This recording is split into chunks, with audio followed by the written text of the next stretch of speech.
Aux États-Unis, je suis arrivé à Durham, en Caroline du Nord.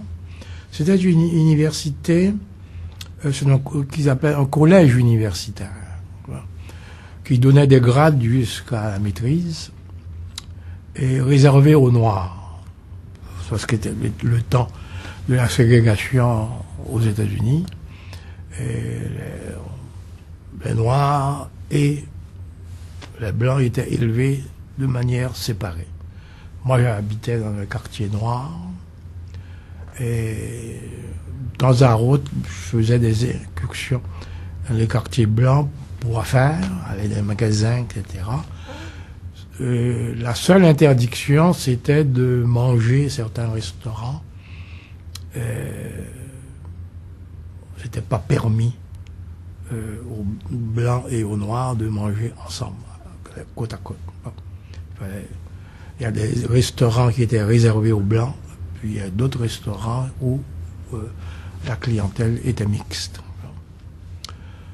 Alors j'ai participé à la vie du campus, à la vie extérieure.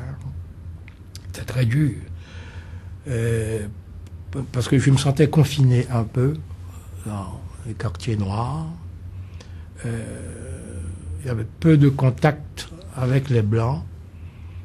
Il y en a qui venaient pour essayer de nous avoir comme clients, pour les compagnies d'assurance, des choses comme ça, les banques. Il y avait des professeurs qui étaient blancs, mais le contraire n'était pas possible. C'est-à-dire, il n'y avait pas de professeurs noirs dans les universités blanches, comme par exemple à Duke. Duke était à quelques pas du collège universitaire de Durham. Et je me suis bien entendu avec les collègues, avec les étudiants.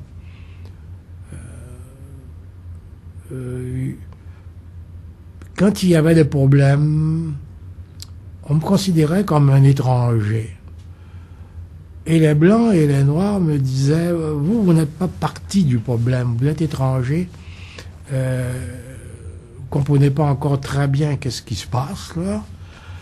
Je me rappelle, on a reçu des visites là de Malcolm X sur le campus. L'atmosphère était vraiment une atmosphère révolutionnaire. Je me suis dit, j'ai fui Haïti à cause des problèmes, et là je me retrouve dans un autre pays, mais avec d'autres genres de problèmes. Et surtout, la première expérience de ma vie où je vivais avec les protestants. Non seulement c'était une majorité noire, mais tous ceux qui m'entouraient, là, c'était des protestants. Et ils m'invitaient à l'église protestante. Je devais parler à l'assistance, parce qu'on me dit que, vous n'êtes pas de la ville, vous êtes nouveau, il faut vous présenter à la communauté, dire qui vous êtes, d'où vous venez, etc. Enfin, un petit discours, un petit laïus. Mon anglais n'était pas très perfectionné, mais en tout cas, je me suis débrouillé quand même pour leur expliquer la situation. J'ai enseigné surtout la psychologie génétique, le problème, développement de la personnalité, psychologie de l'enfant, des choses comme ça. Je n'ai pas pratiqué aux États-Unis, je n'avais pas le droit de pratiquer. Et je pouvais enseigner, mais non pas pratiquer, parce que je n'étais pas membre de l'ordre des psychologues américains. Mais il y avait quelques sujets que j'avais pas eu le temps de voir avant de partir d'Haïti pour finaliser ma thèse doctorat. C'était pour la partie contrôle de ma thèse. Bon, j'avais fait la partie expérimentale, il me restait quelques sujets pour la partie contrôle. Et c'est là que je me suis adressé à quelqu'un que j'avais déjà rencontré dans la Caraïbe, c'est à Vera Rubin, qui était la directrice du Research Institute for the Study of Man à New York, et qui finançait plusieurs recherches sur la Caraïbe. Alors, je me suis adressé à elle, je lui ai expliqué la situation. Par le retour même du courrier, elle m'a offert de subventionner. Et il faut dire aussi que parallèlement à cela, l'immigration faisait pression sur moi aux États-Unis pour que j'obtienne la citoyenneté américaine. Bon, je n'aimais pas ça, parce que l'atmosphère ne convenait pas. Il y avait le problème de la ségrégation d'une part, et j'étais marié avec une Canadienne. Le mariage interethnique était défendu aux États-Unis, c'était même un délit dans certains États comme en Caroline du Nord. Donc j'étais obligé de vivre seul là-bas. Puis ça ne me plaisait pas du tout. La situation était dangereuse. La situation était très dangereuse. J'avais posé la question aux Noirs, j'ai dit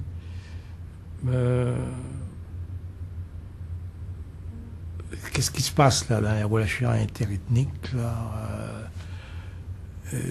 comment dealer avec ça? Alors les étudiants m'expliquaient qu'eux-mêmes n'avaient pas le droit de sortir avec par exemple les étudiantes de Duke, que quand les policiers rencontraient, s'il y avait un noir qui sortait avec une blanche, là, et puis le policier intervenait et demandait de se séparer immédiatement, puis qu'ils regagnent leur domicile ou le campus, et autrement on les arrêtait. On disait que c'était illégal, ce genre de fréquentation. Et c'est certain que je me sentais personnellement visé, et j'avais jamais dit à quelqu'un, ayant épousé une Québécoise, personne n'était au courant de cela. Mais je leur ai posé la question d'une manière hypothétique. Je leur ai dit, j'ai posé la même question aux Blancs comme aux Noirs. Si un Noir marie une Blanche ou inversement, et qui viennent vivre ici, les deux m'ont fait la même réponse. Ils m'ont dit, je ne leur conseillerais pas ça. Pas du tout. Je pense, les Noirs étaient assez catégoriques là-dessus, et les Blancs aussi assez catégoriques. Parce qu'ils m'ont expliqué que c'était illégal. Alors j'ai compris, et je me suis dit, c'est mieux de ne pas tenter l'expérience. À l'université, je suis resté 1 an. J'aurais pu rester davantage. Même on m'offrait toutes sortes d'avantages. On voulait m'inciter à rester. Ce que j'ai pas aimé, c'était mon expérience avec l'armée. L'armée m'a convoqué un jour. J'ai pas été, aucun rapport avec l'armée. Première convocation, j'ai pas été. Deuxième convocation, j'ai commencé à parler un peu à mes confrères. Qu'est-ce que ça veut dire? Troisième convocation, alors là, il y a un professeur qui m'a dit, il faut y aller absolument. Prenez un taxi et puis allez les rencontrer, savoir qu'est-ce qu'ils vous veulent. Alors j'ai été, et j'ai été reçu par une femme militaire, je ne sais pas si elle était capitaine ou quoi. Alors, quand je suis arrivé, et j'ai salué, puis je voulais m'asseoir. Elle m'a identifié, elle m'a demandé de m'identifier. Et là, elle s'est mise debout, mis en casquette, était en uniforme. Et puis elle m'a dit, j'ai une question à vous poser. Et si les États-Unis étaient attaqués un jour, est-ce que vous seriez prêt à les défendre? Alors là, je me suis dit, je pense que j'ai intérêt à patiner très vite. J'ai dit oui. Voilà. Alors, mon fort intérêt me dit, ben, pourquoi pas? Et il s'agit surtout de me sortir de cette mauvaise situation. Là, on se rassoit, puis elle me dit, vous êtes immigrant ici, vous êtes psychologue. Et elle me dit, vous savez, être immigrant, c'est un statut provisoire ici. Vous devez devenir citoyen. Mais en attendant, les immigrants ont des devoirs à l'égard du pays qui les accueille. Vous devez absolument faire votre service militaire. Et je dis, ça va pas.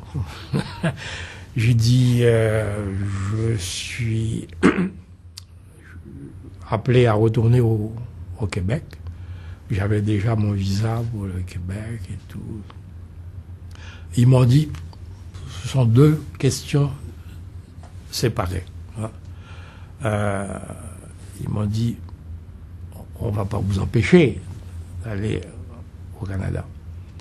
Mais même si vous êtes au Canada, si on vous appelle, vous avez 48 heures pour rejoindre votre compagnie. Alors on m'a dit, votre compagnie, c'est telle compagnie en Caroline du Nord, où je devais me présenter. Alors j'ai dit très bien. Et à partir de là, j'ai précipité un petit peu mon départ des États-Unis, parce que je voulais rien voir. Arrivé ici, au Québec, j'ai demandé aux autorités qu'est-ce que je fais là. Parce que j'avais un visa de résident américain, ils voulaient me conscrire dans l'armée, parce qu'on a dit on avait besoin beaucoup de psychologues dans ce temps-là, c'est durant la guerre de Corée. Alors, ils m'ont dit, c'est mieux de leur écrire une petite lettre très gentille, et de leur dire que vous renoncez à votre statut d'immigrant reçu aux États-Unis, et que vous avez opté pour la résidence canadienne. Bon. Il dit autrement, ils ne vous laisseront jamais tranquille. Bon.